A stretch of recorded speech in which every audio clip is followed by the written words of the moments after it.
आज का सूर्योदय बहुत ही आनंदमय होता है। पंछी चहकते हुए और कोयल गाती हुए आज राजू रानी और रामू तीनों खेत में काम कर रहे होते हैं। रामू राजू रानी से बोलता, राजू रानी, बेटा तुम लोग को यहाँ आए काफी समय हो गया। तुम लोग इस तपती धूप में थक गए होंगे। तुम लोग घर चले जाओ और कुछ देर आराम करो।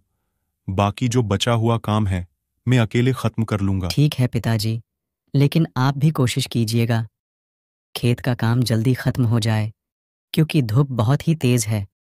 कोई ज़रूरत होगा तो हमें बताइएगा, हम लोग आपकी मदद करने आ जाएंगे। इतना बोलकर राजू रानी घर जाने लगते। ये कुछ दूर गए ही होते हैं कि ये देखते उन्हें एक चट्टान दिखाई देती। उसे देखते ही रानी बोलती, राजू, वो चट्टान देखो ना, कितना सुनहरा लग रहा है ना। हम लोग आज तक वह नहीं गए हैं। चलो ना, चलते हैं, मजा आएगा। मेरा भी वह जाने का बहुत मन करता है रानी, लेकिन पापा ने मना किया है वहां जाने से। वहां जो कोई भी जाता कभी वापस नहीं आता। ऐसा पूरे गांव के लोग कहते हैं। मुझे लगता है कोई खूंखार जानवर होगा जो लोगों को खा जाता होगा, इसलिए वहां जाने में मुझे भी घबराहट होती है। इतना सुनहरा चट्टान और यहाँ पे जाने से लोग वापस नहीं आते, ये बात मुझे हजम नहीं हुई राजू। वह जरूर कोई रहस्यमयी चीज होगी जिसे हमें पता लगाना चाहिए। चलो ना, हनुमान जी का नाम लेकर चलते हैं, कुछ नहीं होगा। रानी की बातें सुनकर राजू के मन में चट्टान के पीछे की रहस्यमयी चीजें को जानने के लिए उत्सुकता जाग जाती। हाँ रानी, चलो चलते हैं, लेकिन हमें सावधान होकर जाना होगा, क्योंकि वह कोई भी खतरा कहीं से भी आ सकता है। आज उस चट्टान के पीछे का राज पता करके ही आएंगे। इतना बोलकर दोनों उस चट्टान की तरफ जाने लगते। ये जैसे ही वहां जाते, दोनों देखते चारों तरफ सोने की तरह कुछ चमक रहा होता। राजू, ये इतने सारे सोने की तरह चमकीले चीजें क्या हैं? कहीं ये कोई सोना तो नहीं? हाँ रानी, ये सोना ही है, लेकिन इतना सोना यहाँ कैसे? इस चट्टान में जरूर कोई बात है। कहीं ये चट्टान ही सोने का तो नहीं? हाँ राजू, इस चट्टान को ध्यान से देखो।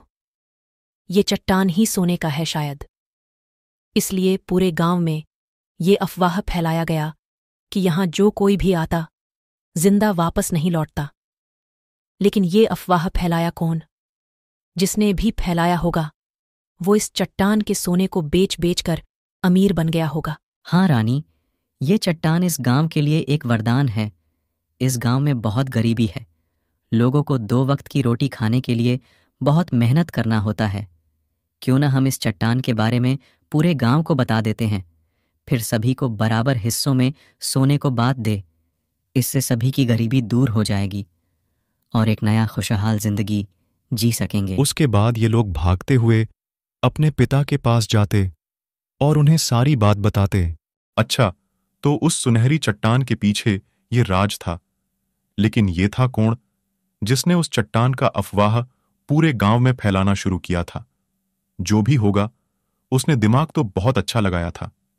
चलो बेटा, अब इस सोने की चट्टान के बारे में पूरे गांव वालों को बताते हैं और सब में बराबर हिस्सों में बांट देते हैं, ताकि हमारी गांव की सभी गरीबी दूर हो जाए। उसके बाद ये लोग सभी बातें गांव वालों को बताने लगते, जिसे सुनते ही गांव वाले खुशी से पागल हो जाते। अरे वाह, हमारे गांव को इतना अच्छा वरदान मिला और हम लोग को ही नहीं पता। चलो भाई, लोग सभी उस सोने के चट्टान को बराबर में पूरे गांव में बांट देते हैं, ताकि सभी लोग खुशी का जीवन जीने लग जाएं। उसके बाद सभी गांव वाले सोने की चट्टान के पास जाते और धीरे धीरे पूरे गांव में बांट देते और राजू रानी को इस चट्टान के अफवाह से पर्दाफाश करने के लिए शाबाशी देने लगते।